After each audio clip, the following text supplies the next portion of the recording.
I never thought I'd find myself in the kind of situation that you read about in the tabloids or see on reality TV. My name is Mike, and I was living a pretty standard suburban life with my wife, Lisa.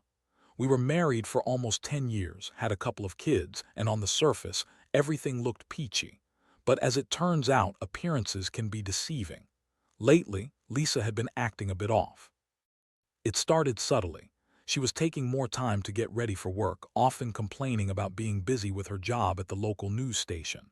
I chalked it up to stress. She was a producer and the news cycle never sleeps. But then there were the late nights. Just wrapping up a project, she'd say. You know how it gets. I noticed she started ignoring my calls when she was out, and text messages became fewer and more vague. It felt like she was pulling away, and I just couldn't shake that feeling. One day, I decided to surprise her with lunch at the station. I thought it would be a nice gesture to break the monotony. I rolled up, feeling a mix of excitement and nerves. But when I walked into the office, I saw her laughing and flirting with Jake, the handsome news anchor. They were practically leaning into each other, and I felt a knot tightening in my stomach. I convinced myself that I was just being paranoid. Maybe they were just friends, right? But that knot wouldn't untie. After that day, I couldn't shake the feeling that something was really off. I started doing some digging. I went through Lisa's phone when she left it on the kitchen counter one day. I know, it's a breach of trust, but I was desperate for answers. That's when I found the text messages. They were steamy and I could recognize Jake's name. My heart felt like it dropped into my stomach. Can't wait to see you tonight. One read. It was followed by a slew of heart emojis and some pretty explicit things that made my blood boil. I confronted her that night. Lisa, we need to talk, I said, my voice steady but my hands shaking. She rolled her eyes and let out a heavy sigh as if I were just being dramatic. What? Now, Mike? She asked. I showed her the texts. Her face went pale, and for a split second I thought she might confess. Instead, she started to spin this ridiculous web of lies. Oh, those were just jokes, she said, dismissing them as if they were nothing. I pressed her, demanding the truth. The more I pushed, the more defensive she became. You're being paranoid, you'll ruin everything for nothing, she yelled. It was as if she thought I'd just back down, but I wasn't going to let it slide. I had the evidence. The betrayal was too significant to ignore. My heart raced, the anger boiling in my chest. I felt like I was in an episode of some twisted relationship drama. The emotional impact hit me like a freight train. One minute I was a loving husband. The next I was a man whose whole world had crumbled around him. Anger quickly morphed into sadness, and I realized I didn't just feel betrayed. I felt completely lost. I spent nights tossing and turning, replaying every moment in my mind, wondering where I went wrong. Was I not good enough? Did I miss the signs? I was stuck in a cycle of anger, sadness, and confusion. As the days passed, I had to make a decision. I could either try to work things out with Lisa or take a different path. But how could I trust her again after what she did? I felt like I needed to expose her and Jake for what they were, to rid myself of this hurt and reclaim my dignity. I began to plan how I would execute my revenge. I had to show her that her actions had consequences, and I wasn't just going to sit back and let her ruin my life. I was determined. It was time for the world to know what kind of person Lisa really was. The days that followed my confrontation with Lisa were filled with a mix of fury and a strategic mindset that I never knew I possessed. I wasn't just hurt, I was enraged, and I needed to channel that energy into something productive. The idea was brewing in my mind, and it felt like a dam had burst open. I was going to expose Lisa and Jake for what they were, a couple of cheaters, and I was going to make sure everyone knew it. I started gathering evidence. Each day I would drive by the news station pretending to be casual, but really I was watching for any sign of them together. I learned their routine. She would finish work late, meet him for drinks, and then head home with that fake smile plastered on her face. I noticed a pattern, a script that had been rehearsed too many times. I needed to catch them in the act, and I was willing to wait. One evening I decided to take a risk. I knew Lisa had a work event and she'd be there late, which meant Jake would likely swing by to see her. So I donned my best, just out for a drink, disguised jeans, a casual shirt, and my favorite baseball cap. I headed to the bar where the event was being held, hoping my heart wouldn't beat out of my chest as I approached. By the time I arrived, the place was buzzing with laughter and chatter. I scanned the crowd looking for Lisa and Jake. I didn't have to look hard. There they were, leaning against the bar, their heads closed together, laughing a little too intimately. I felt a surge of adrenaline as I pulled out my phone and quietly began to film. I wanted proof, something concrete to share when the time was right. As I recorded them, I could hardly believe the audacity. Lisa was glowing, completely absorbed in Jake. She tossed her hair back in that way I used to love, taking a sip of her drink as if she had forgotten I existed. Watching them was like watching a bad movie, and I could feel the sting of betrayal burn deeper with every passing second. Suddenly, Lisa leaned in and kissed Jake on the cheek, and my heart dropped. The anger surged through me like a wildfire. I couldn't just sit back and watch anymore. I stepped forward, my heart racing, adrenaline pumping through my veins. I yelled, "Lisa, what the hell is going on?" The noise in the bar dropped, heads turned, and all eyes were on us. Her face morphed from shock to anger in an instant. "Mike, what are you doing here?" she spat, her voice sharp and defensive. Jake looked like a deer caught in headlights, fumbling for words that didn't come. I raised my phone, still recording, and said, "Oh, just documenting this little rendezvous for everyone to see." The tension in the air was palpable. Lisa's face turned from shock to furious embarrassment. "You're such a jerk, this is so immature," she hissed, but I could see the panic in her eyes. I didn't care what she thought of me. I was tired of her lies. "Immature? You're the one cheating on your husband. You think it's okay to flaunt it in public." I shot back, my voice steady despite the storm brewing inside me. I could feel the weight of the entire bar's gaze on us, and for the first time in weeks I felt empowered. Lisa stammered as she scrambled to save face. "You're overreacting, Mike. This is not what it looks like." But I wasn't buying it. I had seen enough to know the truth. Jake tried to intervene, but I cut him off. "Stay out of it, man. This is between me and my wife." The anger bubbling inside me felt cathartic, like I was finally taking control of my narrative. As Lisa began to argue back, I realized that this was my moment. I had the proof I needed, but I didn't want to just humiliate her in front of everyone. I wanted to make a statement. I wanted her to understand the consequences of her actions. "I'm going to make sure everyone knows what kind of person you are, Lisa," I said, my voice low but firm. "You wanted a scandal, and I'll give you one." I turned and walked out, head held high, leaving behind the chaos of their shocked faces. My heart raced, but I felt a strange sense of relief. I had taken the first step in reclaiming my dignity, and as I drove home, I began to plan my next move. I didn't know exactly how I would expose them, but I knew I had the evidence and the determination to see it through. The thrill of revenge fueled me, and I was ready to watch their world crumble. Back home, I was a whirlwind of emotions. I paced the living room, replaying the confrontation over and over in my head. The image of Lisa's shocked face when I called her out would be burned into my memory forever. It felt good to finally confront her, but I knew this was just the beginning. I had a plan to execute, and there was no turning back. The next morning, Lisa returned home late, still caught in the web of lies she had woven. I could see the guilt painted across her face as she walked in. I pretended to be busy with the kids, acting as if everything was normal. I wanted her to think she had gotten away with it. But I didn't let my guard down. Instead, I prepared myself for the next step. As she sat down, I casually mentioned how I'd seen her at the bar trying to play it cool. "You had a great time with Jake last night, huh?" I said, my voice neutral. The tension in the room thickened, and I could see her struggle to come up with an excuse.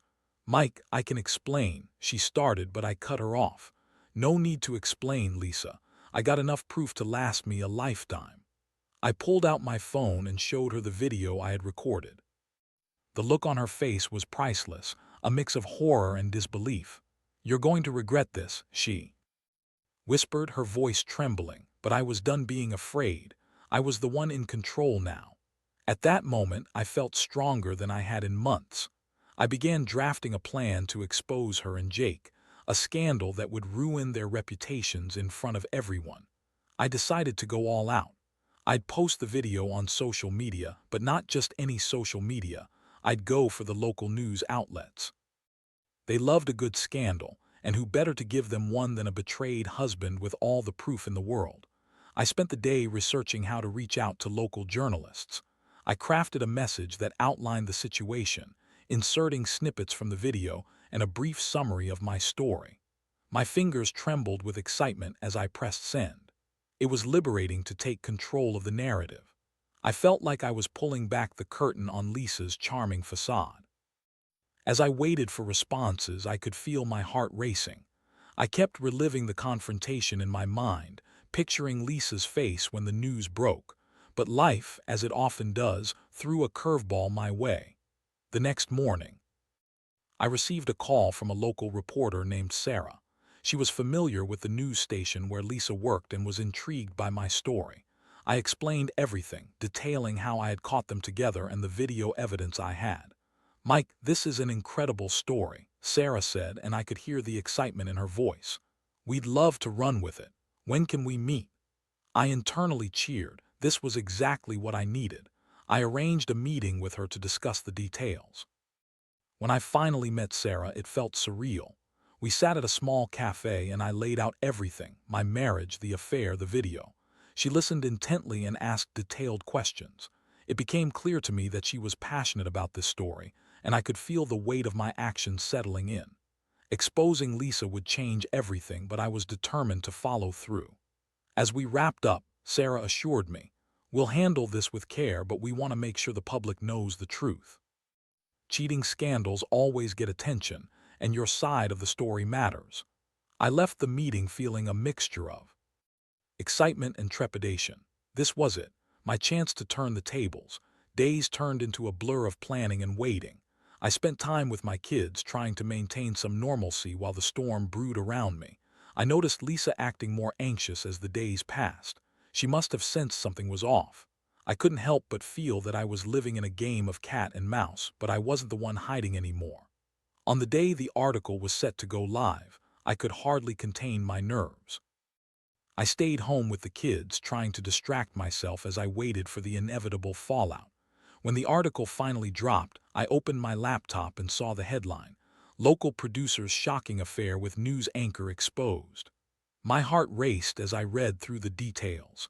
The story was thorough, and it included the video evidence I had provided.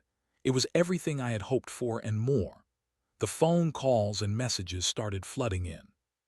Friends and family had seen the article, and they were reaching out to offer support or express their shock. I felt a strange mix of satisfaction and fear. I had done it, I had exposed her. But I also knew the fallout would be devastating, not just for Lisa but for our family as well. Would she ever forgive me? Would the kids understand? I had opened Pandora's box and there was no going back now. The fallout from the article hit like a wave crashing against the shore, relentless and overwhelming. My phone buzzed constantly, each notification a reminder of the fire I had ignited. Friends reached out, some with sympathy, others expressing shock. "I can't believe Lisa would do something like that," was a common refrain. It felt strange to hear, especially from people I thought knew us well. The kids were blissfully unaware of the storm brewing around them. I kept things normal for their sake, taking them to the park, playing games at home, and trying to keep my own emotions in check. But behind the scenes, I felt the weight of my choices pressing down on me. I had exposed Lisa, yet I couldn't shake the feeling of losing her on some level. The hurt and betrayal were fresh, but so too was the love I had for the woman I once knew. Lisa's response was swift. She called me in a frenzy, her voice shaky. "How could you do this to me, Mike? You've ruined everything," she screamed, her words laced with anger and desperation. I could hear the hurt in her voice, but I was beyond caring. "You did this to yourself, Lisa. You made your choice," I replied, my voice steady despite the turmoil inside. She tried to paint me as the villain, accusing me of being vindictive and immature. "You've made a fool of yourself," she said, almost pleading for sympathy. But I had no sympathy left. I had watched her betray our family, and I wasn't about to let her turn this around on me. I was determined to stick to my guns. "You should have thought about that before you started sleeping with Jake," I shot back. As the days passed, I began to see the repercussions of my actions unfold. Lisa was rapidly losing her credibility at the news station. I could sense it when I saw the headlines shift from celebrating her accomplishments to questioning her judgment and integrity. She was no longer the beloved producer. She was the subject of scandal. I felt a bittersweet sense of victory. While she faced public humiliation, I still worried about the impact on our family and especially our kids. I wasn't the only one facing the fallout. Jake was getting dragged into this mess as well. I saw his name pop up alongside Lisa's in various articles. He attempted to spin the narrative in his favor, claiming it was a private matter, but the damage was done. I heard he was suspended from his role at the station while an investigation took place. The idea of him losing everything he had worked for because of my actions felt strangely satisfying, yet it also stirred a sense of guilt within me. I spent evenings reflecting on everything that had led to this moment. Was this truly the end of my marriage? Would I have to navigate divorce proceedings? I pictured Lisa sitting alone, lost in her thoughts, as she faced the consequences of her betrayal. Part of me wanted to reach out to see if there was any chance for reconciliation, but then I remembered the pain she had caused. The thought slipped away as quickly as it came. One quiet evening, I decided to have a heart-to-heart with my kids about what was happening. I wanted to be upfront without overwhelming them. "Listen, guys, I need to talk to you about something," I said, gathering them on the couch. "You might hear some things about Mommy and Daddy, and I just want you to know that it's not your fault. We love you very much." Their innocent faces looked back at me, eyes wide with confusion. "Is Mommy in trouble?" my daughter Lily asked, her voice soft. I took a deep breath, trying to find the right words. Sometimes adults make mistakes and it can hurt people. "Mommy is going through some tough times right now, but I promise we'll figure it out together." The conversation was challenging and I could see the worry on their faces, but I also felt a sense of relief in being honest with them. They deserved to know the truth, even if it was painful. I resolved to protect them at all costs. I'd keep them shielded from the ugliness of the situation, at least for as long as I could. As the days turned into weeks, I continued to watch as Lisa's reputation crumbled further. She attempted to salvage her career by issuing public apologies, but they felt hollow coming from someone who had betrayed not just her husband but the public trust as well. I felt like a spectator in my own life, watching her flounder in the aftermath of her choices. Eventually, she called me again, this time with a softer tone. "Can we talk? I want to explain myself to try to make you understand," she said, and for a moment I hesitated. I didn't want to hear her excuses, but a part of me longed for closure. I agreed to meet her at a local diner where we had shared countless meals before everything fell apart. When I sat across from her, it was as if we were strangers. The woman I had married felt like a ghost. "I'm sorry," she began, tears welling in her eyes. "I messed up, Mike. I didn't mean for any of this to happen." I listened, my heart hardening as she recited her rehearsed lines. "It was a mistake and I regret it every day. I miss our family." But even as she spoke, I felt the walls closing in. The damage was done and I didn't believe her words anymore. My mind drifted to the future, to what life would look like without her in it. I realized that while the love I once felt for her was still there, it had been tainted by betrayal. I needed to start thinking about my own happiness, about what was best for me and the kids moving forward. The conversation left me feeling more resolute than ever. I was ready to take the next step. After that meeting with Lisa, I felt a mix of emotions swirling inside me. I had listened to her apologies and regrets, but it was clear to me that words alone weren't enough to mend the deep fissures in our relationship. I left the diner with a sense of finality. It was time to make a decision about our future, and I knew what I had to do. In the days that followed, I focused on getting my life back on track. I began to consult with a lawyer about divorce proceedings. The idea of ending our marriage felt daunting, but I realized that staying together out of a sense of obligation would only cause more pain for both of us. I wanted to model healthy relationships for my kids, not one built on betrayal and resentment. When I finally filed for divorce, a sense of relief washed over me. It felt like I was taking control of my life again, reclaiming my power after being blindsided. I knew it wouldn't be easy, but I felt fortified by my decision. I started to think about how I wanted my life to look moving forward. I had dreams that had been put on hold, and it was time to reignite my passions. As I settled into this new reality, I also made it a priority to communicate openly with the kids about what was happening. I wanted to ensure they felt safe and loved throughout the process. Conversations about divorce were difficult, but I approached them with honesty and reassurance. It's not your fault that mommy and daddy are making this choice. I told them. We both love you so much, and that will never change. Meanwhile, Lisa's struggles continued. The fallout from the affair had taken a toll on her reputation, and I couldn't help but feel a twinge of empathy. On some level, I understood the weight of shame she must have been carrying. I saw her once at a school event, and she looked worn down, a far cry from the vibrant woman I had known.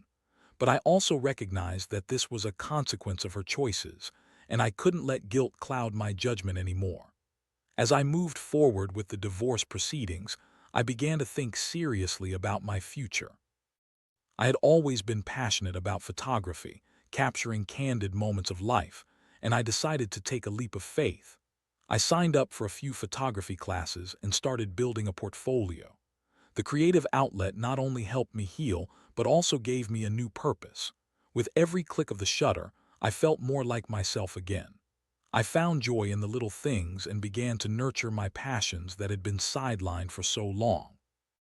I started to explore new hobbies, reconnecting with friends and family who had supported me through this storm.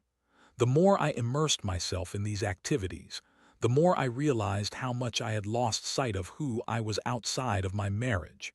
The divorce process dragged on, and I prepared myself for the inevitable courtroom drama. I had to remind myself that this was about more than just me and Lisa. It was about our kids and ensuring they were cared for during this transition. I took every opportunity to shield them from the chaos, keeping our home life as stable as possible. As the court date approached, I felt a mix of anxiety and anticipation. I knew I had to be strong and focused, not just for myself but for my children. I wanted to show them that even in the face of adversity, we could rise above the hurt and find a way to move forward. The day of the hearing arrived, and I walked into the courtroom with my lawyer by my side, heart pounding in my chest. The proceedings were tense, filled with legal jargon and emotional testimonies. Lisa sat across from me, and for the first time, I saw the raw vulnerability in her eyes. I realized that, despite everything, she was still the mother of my children, and I had to navigate this with grace. We discussed custody arrangements, financial matters, and the logistics of dividing our lives. It was painful, but I also felt a sense of closure beginning to form. When the judge finally issued the ruling, I felt a mix of relief and sadness. The finality of the decision hit me hard. My marriage was officially over, but as I left the courthouse, I felt a weight lifted off my shoulders. I was ready to embrace this new chapter of my life, however challenging it may be. In the weeks that followed, I focused on healing. I poured my energy into my photography, honing my skills and even starting to take on small freelance projects. I found joy in capturing life's moments, both big and small, and the creative process became a source of empowerment for me. I also spent quality time with my kids, ensuring they felt loved and supported as we adjusted to our new reality. Eventually, Lisa and I began to find common ground, realizing that we both had a shared commitment to our children. We attended school events together, made joint decisions when necessary, and even managed to have civil conversations. It wasn't easy, but I knew that if we could navigate our differences, we could create a stable environment for our kids. As I reflected on everything that had transpired, I realized that I had come out on the other side stronger and more resilient.